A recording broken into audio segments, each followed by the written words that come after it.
Hello, beautiful listener. I have a wonderful selection of tales from Japan for you today, with soothing rain sounds to help you fall asleep. So lie back, relax, and if you enjoy these stories, please click that like button to help share them with others. And subscribe to have more terrific tales delivered straight to your feed. The Story of Princess Hase by Yei Theodora Ozaki.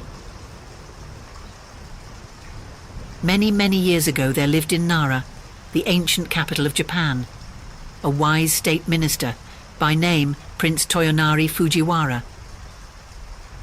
His wife was a noble, good and beautiful woman called Princess Murasaki. They had been married by their respective families according to Japanese custom when very young and had lived together happily ever since. They had, however, one cause for great sorrow.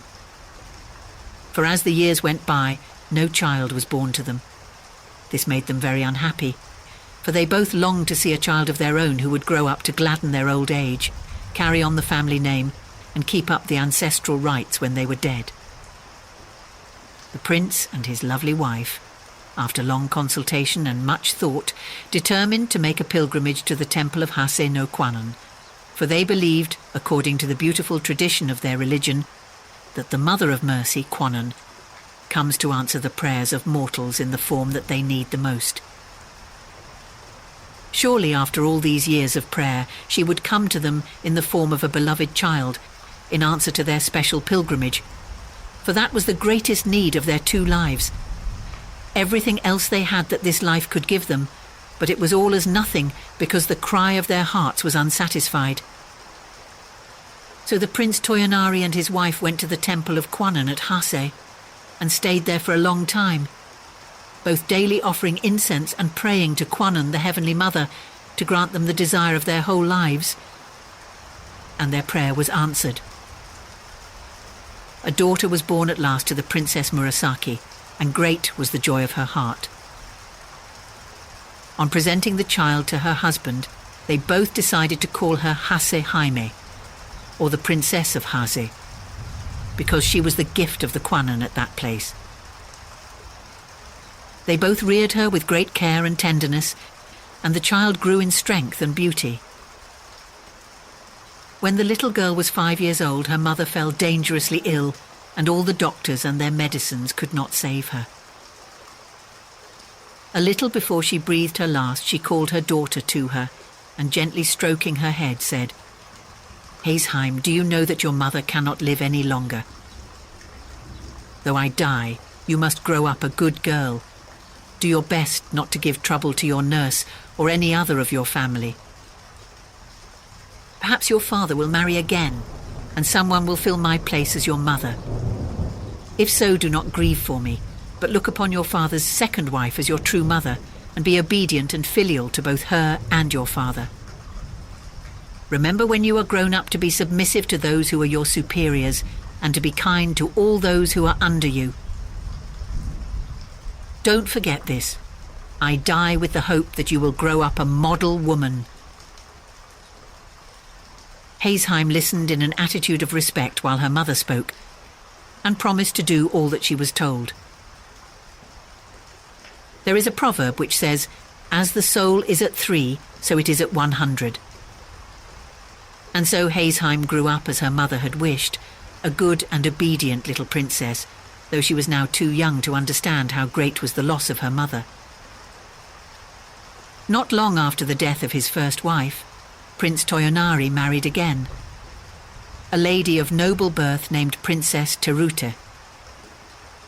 Very different in character, alas, to the good and wise Princess Murasaki. This woman had a cruel, bad heart. She did not love her stepdaughter at all, and was often very unkind to the little motherless girl, saying to herself, "This is not my child, this is not my child." But Haseheim bore every unkindness with patience, and even waited upon her stepmother kindly, and obeyed her in every way, and never gave any trouble, just as she had been trained by her own good mother, so that the Lady Terute had no cause for complaint against her. The little princess was very diligent, and her favourite studies were music and poetry. She would spend several hours practicing every day, and her father had the most proficient of masters he could find to teach her the koto Japanese harp, the art of writing letters and verse. When she was 12 years of age, she could play so beautifully that she and her stepmother were summoned to the palace to perform before the emperor. It was the festival of the cherry flowers, and there were great festivities at the court. The emperor threw himself into the enjoyment of the season and commanded that Princess Hase should perform before him on the koto, and that her mother, Princess Teruta, should accompany her on the flute. The emperor sat on a raised dais, before which was hung a curtain of finely sliced bamboo and purple tassels, so that His Majesty might see all and not be seen, for no ordinary subject was allowed to look upon his sacred face. Hase was a skilled musician, though so young, and often astonished her masters by her wonderful memory and talent. On this momentous occasion she played well, but Princess Terut, her stepmother, who was a lazy woman and never took the trouble to practice daily, broke down in her accompaniment and had to request one of the court ladies to take her place. This was a great disgrace, and she was furiously jealous to think that she had failed where her stepdaughter succeeded. And to make matters worse, the emperor sent many beautiful gifts to the little princess to reward her for playing so well at the palace. There was also now another reason why Princess Terut hated her stepdaughter, for she had had the good fortune to have a son born to her, and in her inmost heart she kept saying, "If only Hase were not here, my son would have all the love of his father." And never having learned to control herself, she allowed this wicked thought to grow into the awful desire of taking her stepdaughter's life. So one day she secretly ordered some poison and poisoned some sweet wine. This poisoned wine she put into a bottle. Into another similar bottle she poured some good wine. It was the occasion of the boys' festival on the 5th of May, and Hasheim was playing with her little brother. All his toys of warriors and heroes were spread out, and she was telling him wonderful stories about each of them. They were both enjoying themselves and laughing merrily with their attendants when his mother entered with the 2 bottles of wine and some delicious cakes. "You are both so good and happy," said the wicked Princess Terut with a smile, "that I've brought you some sweet wine as a reward, and here are some nice cakes for my good children." And she filled 2 cups from the different bottles. Hasheim, never dreaming of the dreadful part her stepmother was acting, took one of the cups of wine and gave to her little stepbrother the other that had been poured out for him. The wicked woman had carefully marked the poisoned bottle, but on coming into the room she had grown nervous, and pouring out the wine hurriedly, had unconsciously given the poisoned cup to her own child. All this time she was anxiously watching the little princess, but to her amazement no change whatever took place in the young girl's face. Suddenly the little boy screamed and threw himself on the floor, doubled up with pain. His mother flew to him, taking the precaution to upset the 2 tiny jars of wine which she had brought into the room, and lifted him up.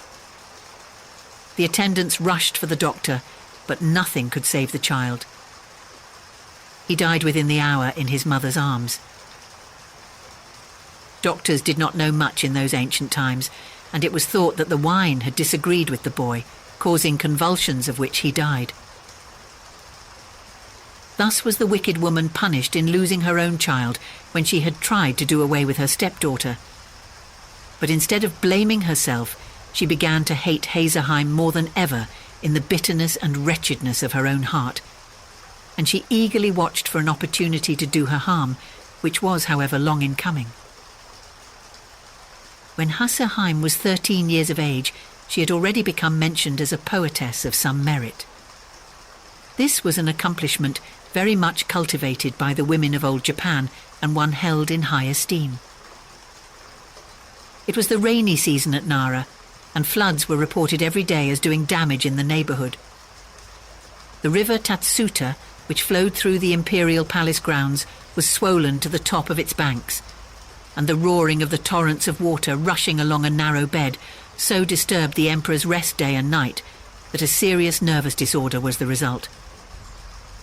an imperial edict was sent forth to all the Buddhist temples, commanding the priests to offer up continuous prayers to heaven to stop the noise of the flood. But this was of no avail. Then it was whispered in court circles that the Princess Hase, the daughter of Prince Toyonari Fujiwara, second minister at court, was the most gifted poetess of the day, though still so young, and her masters confirmed the report. Long ago, a beautiful and gifted maiden poetess had moved heaven by praying in verse, had brought down rain upon a land famished with drought. So said the ancient biographers of the poetess Ono no Kamachi. If the Princess Hase were to write a poem and offer it in prayer, might it not stop the noise of the rushing river and remove the cause of the imperial illness? What the court said at last reached the ears of the emperor himself, and he sent an order to the minister Prince Toyonari to this effect. Great indeed was Haseheime's fear and astonishment when her father sent for her and told her what was required of her. Heavy indeed was the duty that was laid on her young shoulders, that of saving the emperor's life by the merit of her verse. At last the day came and her poem was finished. It was written on a leaflet of paper heavily flecked with gold dust. With her father and attendants and some of the court officials, she proceeded to the bank of the roaring torrent, and raising up her heart to heaven, she read the poem she had composed aloud, lifting it heavenwards in her two hands. Strange indeed it seemed to all those standing round. The waters ceased their roaring, and the river was quiet in direct answer to her prayer. After this, the emperor soon recovered his health. His Majesty was highly pleased, and sent for her to the palace and rewarded her with the rank of Chinjo, that of Lieutenant General, to distinguish her. From that time she was called Chinjo Haim, or the Lieutenant General Princess, and respected and loved by all. There was only one person who was not pleased at Haseheime's success. That one was her stepmother, forever brooding over the death of her own child, whom she had killed when trying to poison her stepdaughter. She had the mortification of seeing her rise to power and honour, marked by imperial favour and the admiration of the whole court. Her envy and jealousy burned in her heart like fire. Many were the lies she carried to her husband about Haseheim, but all to no purpose. He would listen to none of her tales, telling her sharply that she was quite mistaken. At last the stepmother, seizing the opportunity of her husband's absence, ordered one of her old servants to take the innocent girl to the Hibari Mountains, the wildest part of the country, and to kill her there. She invented a dreadful story about the little princess, saying that this was the only way to prevent disgrace falling upon the family, by killing her. Katoda, her vassal, was bound to obey his mistress. Anyhow, he saw that it would be the wisest plan to pretend obedience in the absence of the girl's father. So he placed Haseheim in a palanquin and accompanied her to the most solitary place he could find in the wild district. The poor child knew there was no good in protesting to her unkind stepmother at being sent away in this strange manner, so she went as she was told. But the old servant knew that the young princess was quite innocent of all the things her stepmother had invented to him as reasons for her outrageous orders, and he determined to save her life. Unless he killed her, however, he could not return to his cruel taskmistress, so he decided to stay out in the wilderness.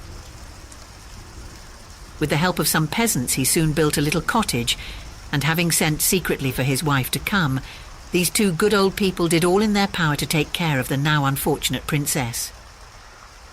She all the time trusted in her father, knowing that as soon as he returned home and found her absent, he would search for her.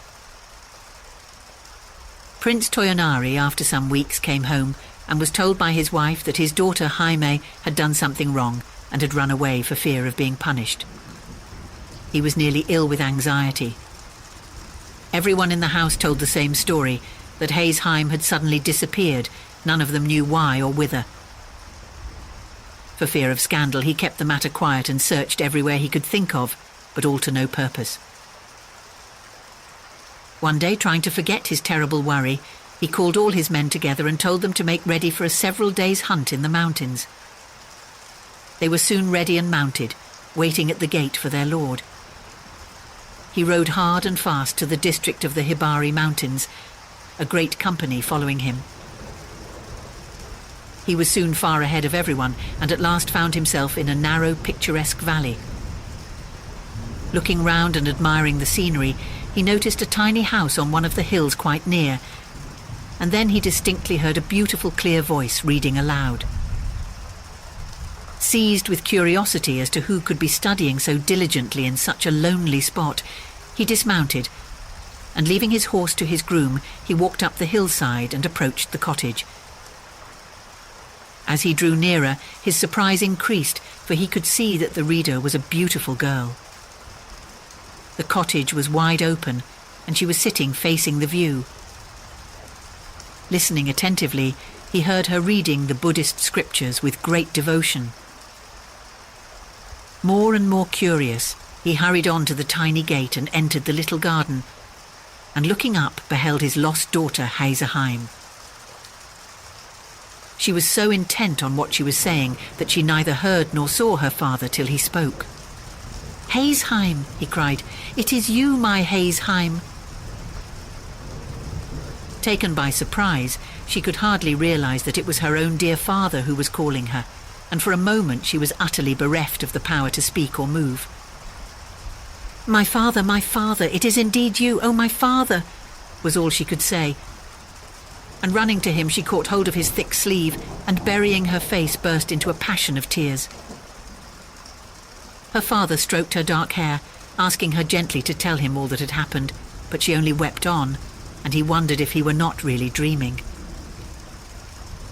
Then the faithful old servant Thedoora came out, and bowing himself to the ground before his master, poured out the long tale of wrong, telling him all that had happened, and how it was that he found his daughter in such a wild and desolate spot with only 2 old servants to take care of her. The prince's astonishment and indignation knew no bounds. He gave up the hunt at once and hurried home with his daughter. One of the company galloped ahead to inform the household of the glad news, and the stepmother, hearing what had happened, and fearful of meeting her husband now that her wickedness was discovered, fled from the house and returned in disgrace to her father's roof, and nothing more was heard of her. The old servant Thedoora was rewarded with the highest promotion in his master's service, and lived happily to the end of his days, devoted to the little princess, who never forgot that she owed her life to this faithful retainer. She was no longer troubled by an unkind stepmother, and her days passed happily and quietly with her father. As Prince Toyonari had no son, he adopted a younger son of one of the court nobles to be his heir and to marry his daughter Hase, and in a few years the marriage took place. Hase lived to a good old age, and all said that she was the wisest, most devout and most beautiful mistress that had ever reigned in Prince Toyonari's ancient house. She had the joy of presenting her son, the future lord of the family, to her father just before he retired from active life. To this day, there is preserved a piece of needlework in one of the Buddhist temples of Kyoto. It is a beautiful piece of tapestry, with the figure of Buddha embroidered in the silky threads drawn from the stem of the lotus. This is said to have been the work of the hands of the good Princess Hase.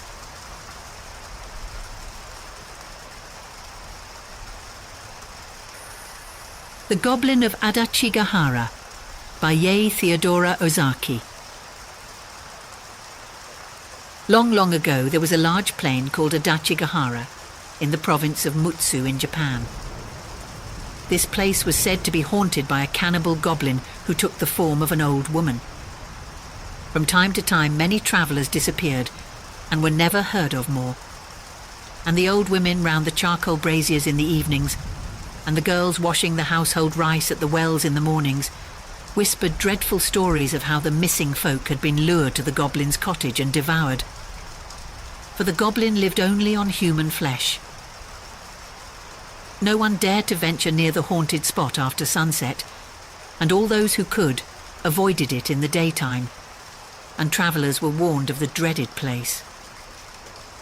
One day, as the sun was setting, a priest came to the plain. He was a belated traveller, and his robe showed that he was a Buddhist pilgrim, walking from shrine to shrine to pray for some blessing or to crave for forgiveness of sins. He had apparently lost his way, and as it was late he met no one who could show him the road or warn him of the haunted spot. He had walked the whole day and was now tired and hungry, and the evenings were chilly, for it was late autumn, and he began to be very anxious to find some house where he could obtain a night's lodging. He found himself lost in the midst of the large plain, and looked about in vain for some sign of human habitation. At last, after wandering about for some hours, he saw a clump of trees in the distance, and through the trees he caught sight of the glimmer of a single ray of light. "Oh, surely that is a cottage where I can get a night's lodging." Keeping the light before his eyes, he dragged his weary, aching feet as quickly as he could towards the spot, and soon came to a miserable-looking little cottage. As he drew near, he saw that it was in a tumble-down condition. The bamboo fence was broken and weeds and grass pushed their way through the gaps.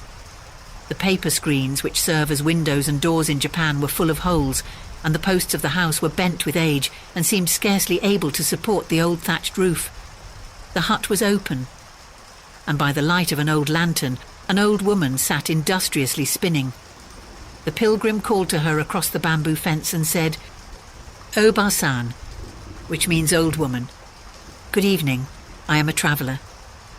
Please excuse me, but I have lost my way and do not know what to do, for I have nowhere to rest tonight. I beg you to be good enough to let me spend the night under your roof." The old woman, as soon as she heard herself spoken to, stopped spinning, rose from her seat and approached the intruder. "I am very sorry for you. You must indeed be distressed to have lost your way in such a lonely spot so late at night. Unfortunately, I cannot put you up, for I have no bed to offer you and no accommodation whatsoever for a guest in this poor place." "Oh, that does not matter," said the priest. "All I want is a shelter under some roof for the night, and if you will be good enough just to let me lie on the kitchen floor, I shall be grateful. I am too tired to walk further tonight, so I hope you will not refuse me. Otherwise I shall have to sleep out on the cold plain." And in this way he pressed the old woman to let him stay. She seemed very reluctant, but at last she said, "Very well, I will let you stay here. I can offer you a very poor welcome only. But come in now, and I will make a fire, for the night is cold." The pilgrim was only too glad to do as he was told. He took off his sandals and entered the hut. The old woman then brought some sticks of wood and lit the fire, and bade her guest draw near to warm himself.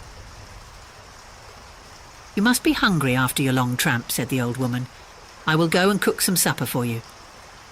She then went to the kitchen to cook some rice. After the priest had finished his supper, the old woman sat down by the fireplace, and they talked together for a long time. The pilgrim thought to himself that he had been very lucky to come across such a kind, hospitable old woman. At last the wood gave out, and as the fire died slowly down, he began to shiver with cold, just as he had done when he arrived. "I see you are cold," said the old woman. "I will go out and gather some wood, for we have used it all. You must stay and take care of the house while I am gone." "No, no," said the pilgrim. "Let me go instead, for you are old, and I cannot think of letting you go out to get wood for me this cold night." The old woman shook her head and said, "You must stay quietly here, for you are my guest." Then she left him and went out. In a minute she came back and said, "You must sit where you are and not move, and whatever happens, don't go near or look into the inner room. Now, mind what I tell you." "If you tell me not to go near the back room, of course I won't," said the priest, rather bewildered. The old woman then went out again, and the priest was left alone. The fire had died out, and the only light in the hut was that of a dim lantern.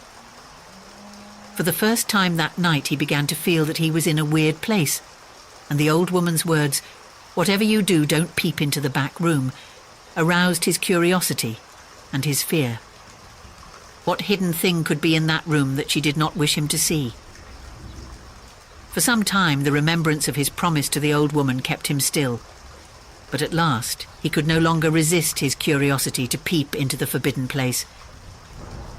He got up and began to move slowly towards the back room. Then the thought that the old woman would be very angry with him if he disobeyed her made him come back to his place by the fireside. As the minutes went slowly by and the old woman did not return, he began to feel more and more frightened and to wonder what dreadful secret was in the room behind him. He must find out. "She will not know that I have looked unless I tell her. I will just have a peep before she comes back," said the man to himself. With these words he got up on his feet, for he had been sitting all this time in Japanese fashion with his feet under him, and stealthily crept towards the forbidden spot. With trembling hands he pushed back the sliding door and looked in. What he saw froze the blood in his veins. The room was full of dead men's bones, and the walls were splashed, and the floor was covered with human blood. In one corner, skull upon skull rose to the ceiling. In another was a heap of arm bones. In another, a heap of leg bones. The sickening smell made him faint. He fell backwards with horror, and for some time lay in a heap with fright on the floor, a pitiful sight.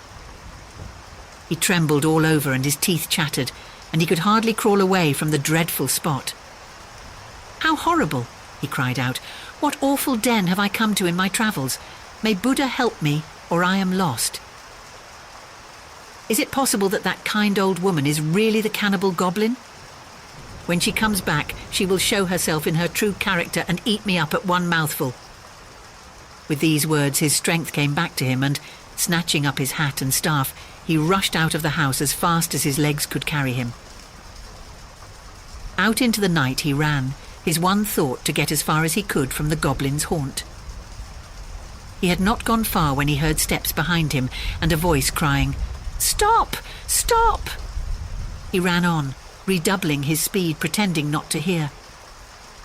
As he ran, he heard the steps behind him come nearer and nearer, and at last he recognized the old woman's voice, which grew louder and louder as she came nearer.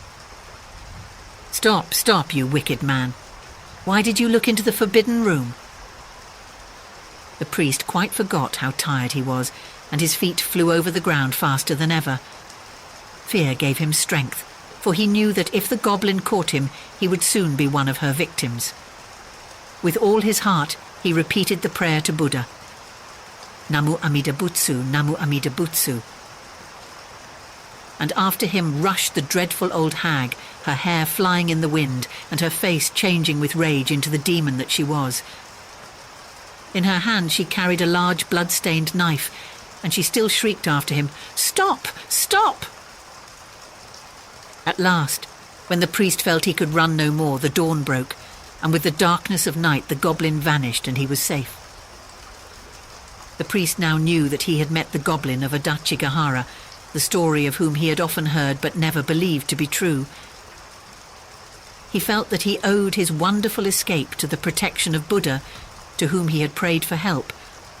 So he took out his rosary, and bowing his head as the sun rose, he said his prayers and made his thanksgiving earnestly. He then set forward for another part of the country, only too glad to leave the haunted plain behind him.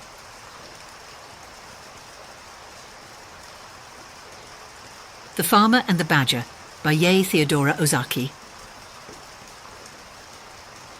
Long, long ago, there lived an old farmer and his wife who had made their home in the mountains, far from any town. Their only neighbour was a bad and malicious badger. This badger used to come out every night and run across to the farmer's field and spoil the vegetables and the rice which the farmer spent his time in carefully cultivating. The badger at last grew so ruthless in his mischievous work and did so much harm everywhere on the farm that the good-natured farmer could not stand it any longer and determined to put a stop to it. So he lay in wait day after day and night after night with a big club, hoping to catch the badger, but all in vain. Then he laid traps for the wicked animal. The farmer's trouble and patience was rewarded, for one fine day on going his rounds, he found the badger caught in a hole he had dug for that purpose. The farmer was delighted at having caught his enemy, and carried him home securely bound with rope.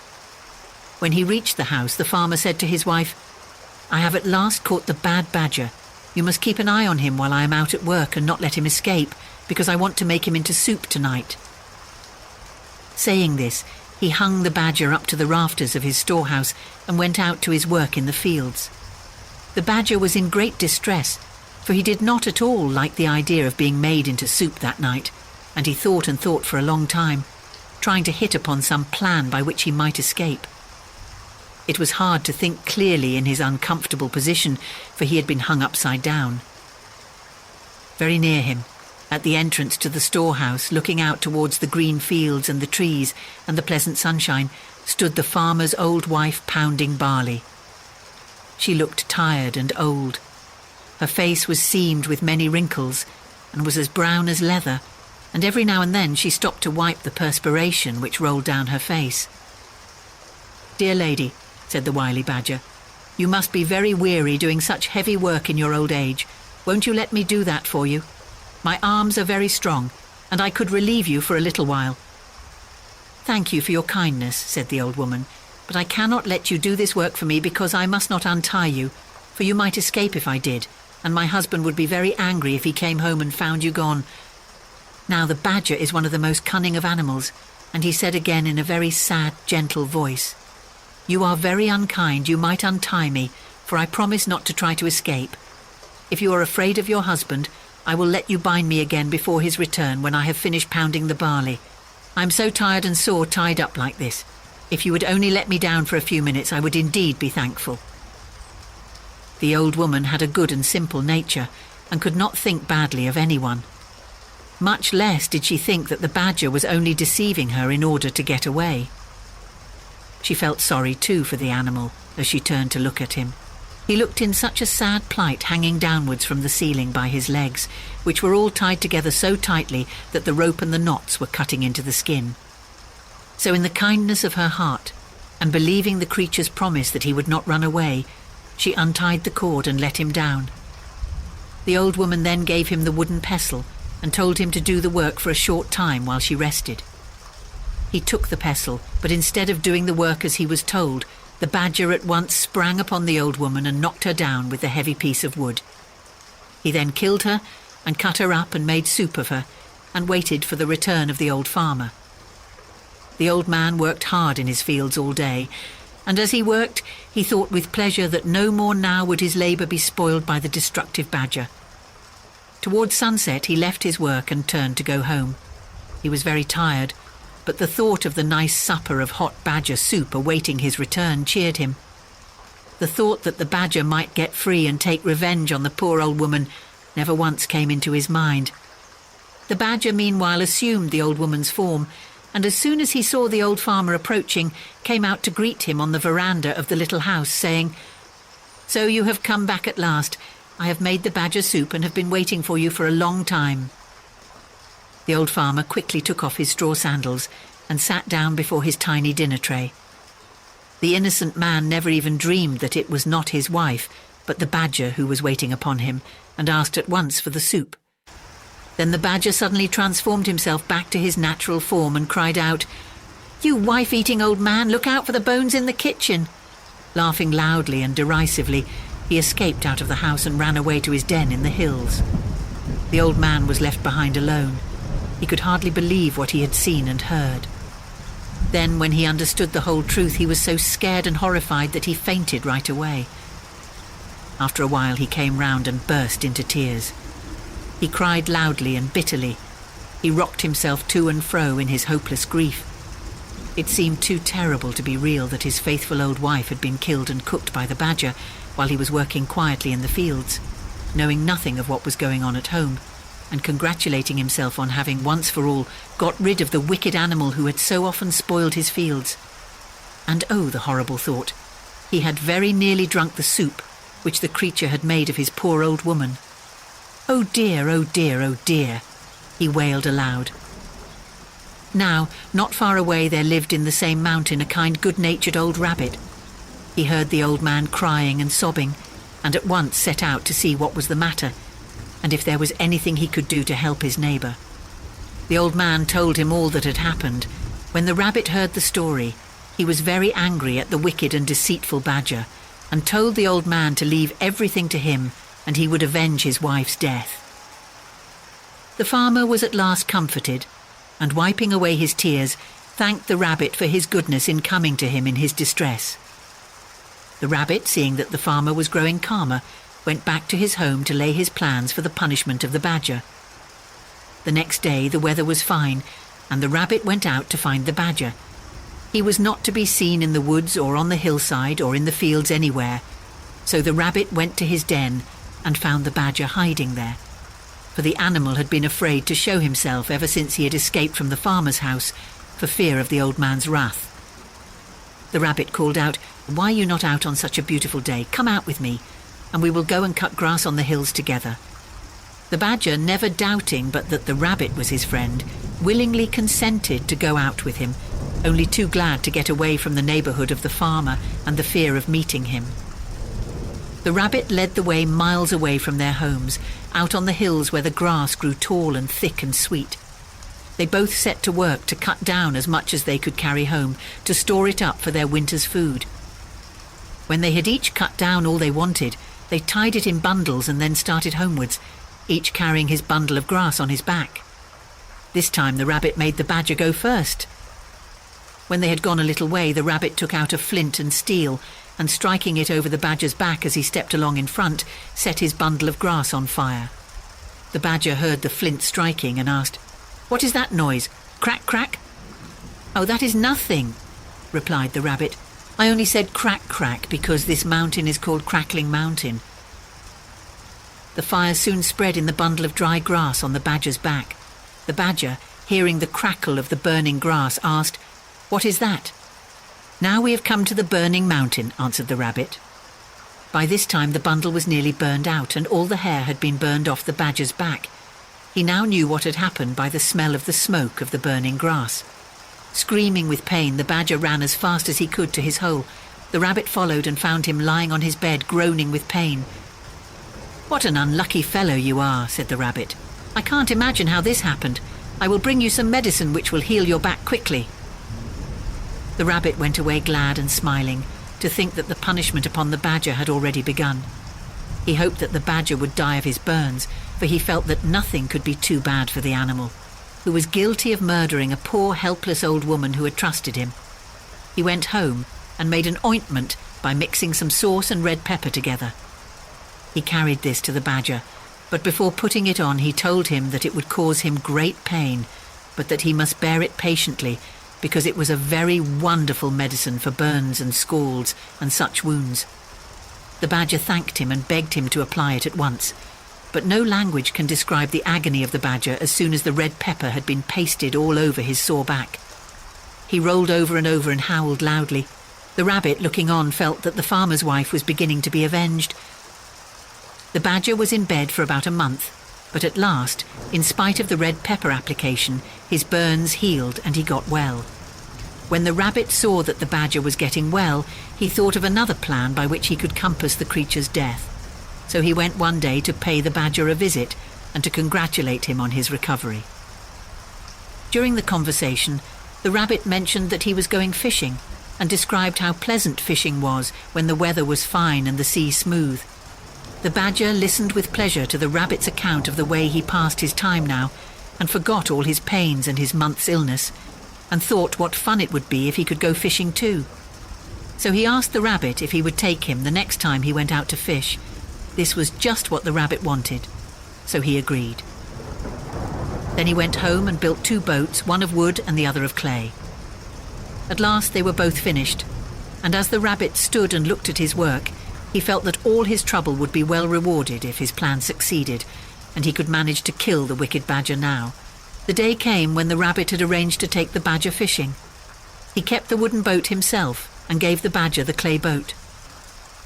The badger, who knew nothing about boats, was delighted with his new boat and thought how kind it was of the rabbit to give it to him. They both got into their boats and set out. After going some distance from the shore, the rabbit proposed that they should try their boats and see which one could go the quickest. The badger fell in with the proposal, and they both set to work to row as fast as they could for some time. In the middle of the race, the badger found his boat going to pieces, for the water now began to soften the clay. He cried out in great fear to the rabbit to help him, but the rabbit answered that he was avenging the old woman's murder and that this had been his intention all along, and that he was happy to think that the badger had at last met his deserts for all his evil crimes and was to drown with no one to help him. Then he raised his oar and struck at the badger with all his strength till he fell with the sinking clay boat and was seen no more. Thus at last he kept his promise to the old farmer.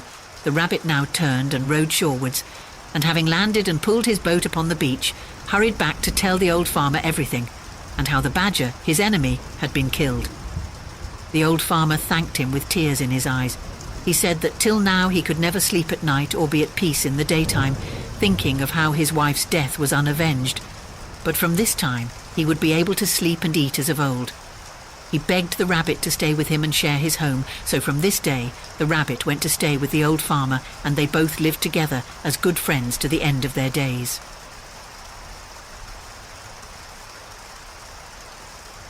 The Sagacious Monkey and the Boar by Yei Theodora Ozaki. Long, long ago there lived in the province of Shinshin in Japan a travelling monkey man who earned his living by taking round a monkey and showing off the animal's tricks. One evening the man came home in a very bad temper and told his wife to send for the butcher the next morning. The wife was very bewildered and asked her husband, "Why do you wish me to send for the butcher?" "It's no use taking that monkey round any longer. He's too old and forgets his tricks. I beat him with my stick all I know how, but he won't dance properly. I must now sell him to the butcher and make what money out of him I can. There is nothing else to be done." The woman felt very sorry for the poor little animal and pleaded for her husband to spare the monkey, but her pleading was all in vain. The man was determined to sell him to the butcher. Now the monkey was in the next room and overheard every word of the conversation. He soon understood that he was to be killed, and he said to himself, "Barbarous indeed is my master. Here I have served him faithfully for years, and instead of allowing me to end my days comfortably and in peace, he is going to let me be cut up by the butcher. And my poor body is to be roasted and stewed and eaten. Woe is me, what am I to do?" A bright thought has struck me. There is, I know, a wild boar living in the forest nearby. I have often heard tell of his wisdom. Perhaps if I go to him and tell him the strait I am in, he will give me his counsel. I will go and try. There was no time to lose. The monkey slipped out of the house and ran as quickly as he could to the forest to find the boar. The boar was at home, and the monkey began his tale of woe at once. "Good Mr. Boar, I have heard of your excellent wisdom. I am in great trouble. You alone can help me. I have grown old in the service of my master, and because I cannot dance properly now, he intends to sell me to the butcher. What do you advise me to do? I know how clever you are." The boar was pleased at the flattery and determined to help the monkey. He thought for a little while and then said, "Hasn't your master a baby?" "Oh yes," said the monkey, "he has one infant son." "Doesn't it lie by the door in the morning when your mistress begins the work of the day?" "Well, I will come round early, and when I see my opportunity I will seize the child and run off with it." "What then?" said the monkey. "Why, the mother will be in a tremendous scare. And before your master and mistress know what to do, you must run after me and rescue the child, and take it home safely to its parents, and you will see that when the butcher comes they won't have the heart to sell you." The monkey thanked the boar many times and then went home. He did not sleep much that night, as you may imagine, for thinking of the morrow. His life depended on whether the boar's plan succeeded or not. He was the first up, waiting anxiously for what was to happen. It seemed to him a very long time before his master's wife began to move about and open the shutters to let in the light of day. Then all happened as the boar had planned. The mother placed her child near the porch as usual, while she tidied up the house and got her breakfast ready. The child was crooning happily in the morning sunlight, dabbing on the mats at the play of light and shadow. Suddenly there was a noise in the porch and a loud cry from the child. The mother ran out from the kitchen to the spot, only just in time to see the boar disappearing through the gate with her child in its clutch. She flung out her hands with a loud cry of despair and rushed into the inner room where her husband was still sleeping soundly. He sat up slowly and rubbed his eyes and crossly demanded what his wife was making all that noise about. By the time that the man was alive to what had happened, and they both got outside the gate, the boar had got well away, but they saw the monkey running after the thief as hard as his legs would carry him. Both the man and wife were moved to admiration at the plucky conduct of the sagacious monkey, and their gratitude knew no bounds when the faithful monkey brought the child safely back to their arms. "There," said the wife. "This is the animal you want to kill. If the monkey hadn't been here, we should have lost our child forever." "You're right, wife, for once," said the man as he carried the child into the house. "You may send the butcher back when he comes, and now give us all a good breakfast and the monkey too." When the butcher arrived, he was sent away with an order for some boar's meat for the evening dinner, and the monkey was petted and lived the rest of his days in peace. Nor did his master ever strike him again. The Ogre of Rashomon by Yei Theodora Ozaki. Long, long ago in Kyoto, the people of the city were terrified by accounts of a dreadful ogre who, it was said, haunted the gate of Rashomon at twilight and seized whoever passed by. The missing victims were never seen again, so it was whispered that the ogre was a horrible cannibal, who not only killed the unhappy victims, but ate them also. Now everybody in the town and neighbourhood was in great fear, and no one durst venture out after sunset near the gate of Rashomon. Now at this time there lived in Kyoto a general named Raiko, who had made himself famous for his brave deeds. Some time before this, he made the country ring with his name, for he had attacked Oyama, where a band of ogres lived with their chief, who instead of wine drank the blood of human beings. He had routed them all and cut off the head of the chief monster. This brave warrior was always followed by a band of faithful knights. In this band there were 5 knights of great valour. One evening, as the 5 knights sat at a feast, quaffing sake in their rice bowls, and eating all kinds of fish, raw and stewed and broiled, and toasting each other's healths and exploits, the first knight, Hojo, said to the others, "Have you all heard the rumour that every evening after sunset there comes an ogre to the gate of Rashomon, and that he seizes all who pass by?" The second knight, Watanabe, answered him, saying, "Do not talk such nonsense. All the ogres were killed by our chief Raiko at Oyama. It cannot be true, because even if any ogres did escape from that great killing, they would not dare to show themselves in this city, for they know that our brave master would at once attack them if he knew that any of them were still alive." "Then do you disbelieve what I say and think that I'm telling you a falsehood?" "No, I do not think that you are telling a lie," said Watanabe, "but you have heard some old woman's story which is not worth believing." "Then the best plan is to prove what I say, by going there yourself and finding out yourself whether it is true or not," said Hojo. Watanabe, the second knight, could not bear the thought that his companion should believe he was afraid, so he answered quickly, "Of course I will go at once and find out for myself." So Watanabe at once got ready to go. He buckled on his long sword and put on a coat of armour and tied on his large helmet. When he was ready to start, he said to the others, "Give me something so that I can prove I have been there." Then one of the men got a roll of writing paper and his box of Indian ink and brushes, and the 4 comrades wrote their names on a piece of paper. "I will take this," said Watanabe, "and put it on the gate of Rashomon. So tomorrow morning will you all go and look at it? I may be able to catch an ogre or 2 by then." And he mounted his horse and rode off gallantly. It was a very dark night, and there was neither moon nor star to light Watanabe on his way. To make the darkness worse, a storm came on, the rain fell heavily, and the wind howled like wolves in the mountains. Any ordinary man would have trembled at the thought of going out of doors, but Watanabe was a brave warrior and dauntless, and his honour and word were at stake, so he sped on into the night, while his companions listened to the sound of his horse's hooves dying away in the distance, then shut the sliding shutters close and gathered round the charcoal fire and wondered what would happen, and whether their comrade would encounter one of those horrible oni. At last Watanabe reached the gate of Rashomon, but peer as he might through the darkness, he could see no sign of an ogre. "It is just as I thought," said Watanabe to himself. "There are certainly no ogres here. It is only an old woman's story. I will stick this paper on the gate so that the others can see I have been here when they come tomorrow. And then I will take my way home and laugh at them all." He fastened the piece of paper, signed by all his 4 companions, on the gate, and then turned his horse's head towards home. As he did so, he became aware that someone was behind him, and at the same time a voice called out to him to wait. Then his helmet was seized from the back.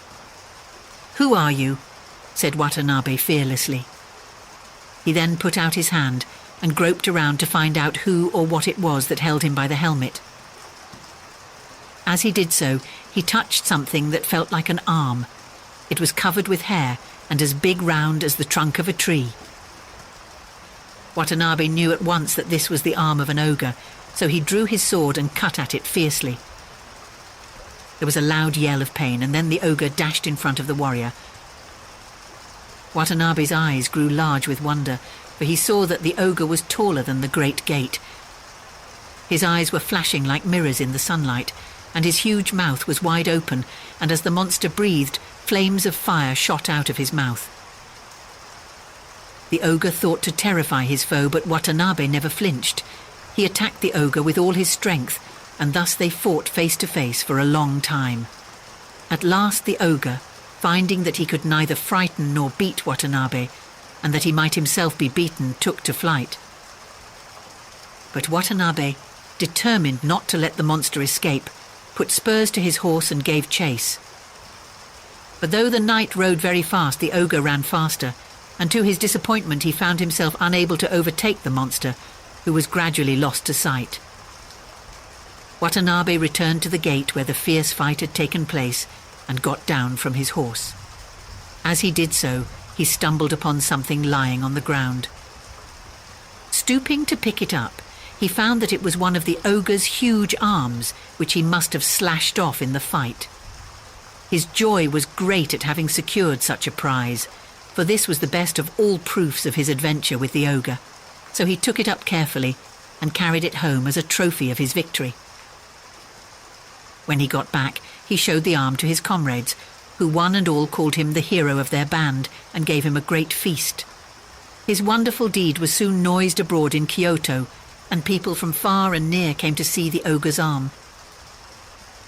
Watanabe now began to grow uneasy as to how he should keep the arm in safety, for he knew that the ogre to whom it belonged was still alive. He felt sure that one day or other, as soon as the ogre got over his scare, he would come to try to get his arm back again. Watanabe therefore had a box made of the strongest wood and banded with iron. In this he placed the arm, and then he sealed down the heavy lid, refusing to open it for anyone. He kept the box in his own room and took charge of it himself, never allowing it out of his sight. Now one night he heard someone knocking at the porch asking for admittance. When the servant went to the door to see who it was, there was only an old woman, very respectable in appearance. On being asked who she was and what was her business, the old woman replied with a smile that she had been nurse to the master of the house when he was a little baby. If the lord of the house were at home, she begged to be allowed to see him. The servant left the old woman at the door and went to tell his master that his old nurse had come to see him. Watanabe thought it strange that she should come at that time of night, but at the thought of his old nurse, who had been like a foster mother to him and whom he had not seen for a long time, a very tender feeling sprang up for her in his heart. He ordered the servant to show her in. The old woman was ushered into the room, and after the customary bows and greetings were over, she said, "Master, the report of your brave fight with the ogre at the gate of Rashomon is so widely known that even your poor old nurse has heard of it. Is it really true, what everyone says, that you cut off one of the ogre's arms?" If you did, your deed is highly to be praised." "I was very disappointed," said Watanabe, "that I was not able to take the monster captive, which was what I wished to do, instead of only cutting off an arm." "I'm very proud to think," answered the old woman, "that my master was so brave as to dare to cut off an ogre's arm. There is nothing that can be compared to your courage. Before I die, it is the great wish of my life to see this arm," she added pleadingly. "No," said Watanabe, "I am sorry, but I cannot grant your request." "But why?" asked the old woman. "Because," replied Watanabe, "ogres are very revengeful creatures, and if I open the box, there is no telling but that the ogre may suddenly appear and carry off his arm. I have had a box made on purpose with a very strong lid, and in this box I keep the ogre's arm secure, and I never show it to anyone, whatever happens." "Your precaution is very reasonable," said the old woman, "but I am your old nurse, so surely you will not refuse to show me the arm. I have only just heard of your brave act, and not being able to wait till the morning I came at once to ask you to show it to me." Watanabe was very troubled at the old woman's pleading, but he still persisted in refusing. Then the old woman said, "Do you suspect me of being a spy sent by the ogre?" "No, of course I do not suspect you of being the ogre's spy, for you are my old nurse," answered Watanabe. "Then you cannot surely refuse to show me the arm any longer," entreated the old woman, "for it is the great wish of my heart to see for once in my life the arm of an ogre." Watanabe could not hold out in his refusal any longer, so he gave in at last, saying, "Then I will show you the ogre's arm, since you so earnestly wish to see it. Come, follow me." And he led the way to his own room, the old woman following. When they were both in the room, Watanabe shut the door carefully, and then going towards a big box, which stood in a corner of the room, he took off the heavy lid.